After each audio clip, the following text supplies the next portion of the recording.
இட்லி வந்து மீந்துச்சுன்னா அதை வச்சு நீங்கள் மறுநாள் வந்து ஃப்ரிட்ஜில் வச்சு இட்லி உப்புமாவும் செய்யலாம். அதுக்கு வந்து நான் வந்து 6 இட்லி வந்து எடுத்துருக்கேன். ஒரு பெரிய வெங்காயம், 2 வந்து சின்ன பச்சை மிளகா, அதாவது மீடியம் சைஸ் கூட எடுத்துக்கோங்க. உங்களுக்கு தேவையான அளவு முந்திரி நான் இவ்வளோ எடுத்துருக்கேன். 1/4 டீஸ்பூன் மஞ்சள்தூள், 1/4 டீஸ்பூன் வந்து மிளகாத்தூள். வாங்க எப்படி பண்ணலாம் பார்க்கலாம். நான் ஒரு பெரிய வெங்காயம் எடுத்திருக்கேன். 2 சின்ன சைஸ் வந்து பச்சை மிளகா, கொஞ்சம் முந்திரி, 1/4 டீஸ்பூன் மஞ்சள்தூள், 1/2 டீஸ்பூன் வந்து மிளகாய்த்தூள். வாங்க எப்படி பண்ணலாம் பார்க்கலாம். கடாயில் 3 டேபிள் ஸ்பூன் எண்ணெய் வந்து ஊற்றிக்கோங்க. எண்ணெய் காஞ்சோடனே வந்து நம்ம கடுகு ஆட் பண்ணலாம். இப்போது 1 டேபிள் ஸ்பூன் கடுகு ஆட் பண்ணிக்கலாம். கடுகு கூட சேர்ந்து கொஞ்சம் உளுந்து ஆட் பண்ணிக்கோங்க. அப்புறம் வந்து வச்சுருக்க முந்திரியை ஆட் பண்ணிக்கோங்க. ஒரு இட்லிக்கு இந்த சைஸ் வெங்காயம், அதாவது கொஞ்சம் வந்து பெரிய சைஸ் வெங்காயம் வச்சுருக்க வெங்காயத்தையும் பச்சை மிளகாயும் ஒன்றா வந்து ஆட் பண்ணிக்கலாம்.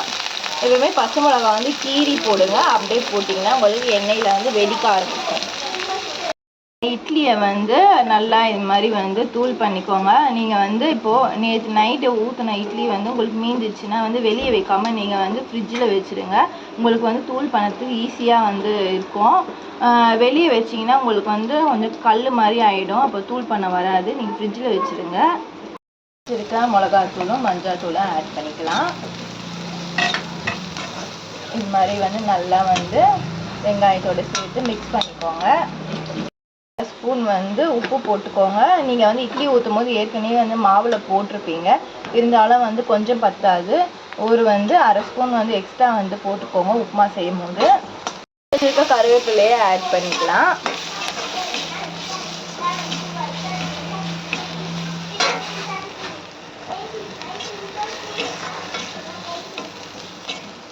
இப்போ வந்து நம்ம வச்சிருக்க இட்லியை அதில் ஆட் பண்ணிடலாம்.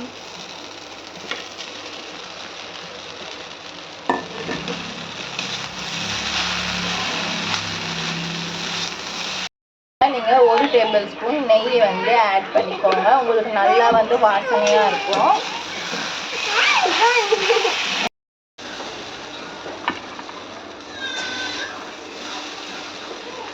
சூடான இட்லி உப்புமா ரெடி. இதுக்கு நீங்கள் சைட் டிஷ் எதுவுமே வேணாம், நீங்கள் அப்படியே வந்து சாப்பிடலாம். சூப்பராக இருக்கும். நம்ம சேனலில் பிடிச்சிருந்தா லைக் பண்ணுங்கள், ஷேர் பண்ணுங்கள், மறக்காமல் சப்ஸ்கிரைப் பண்ணுங்கள்.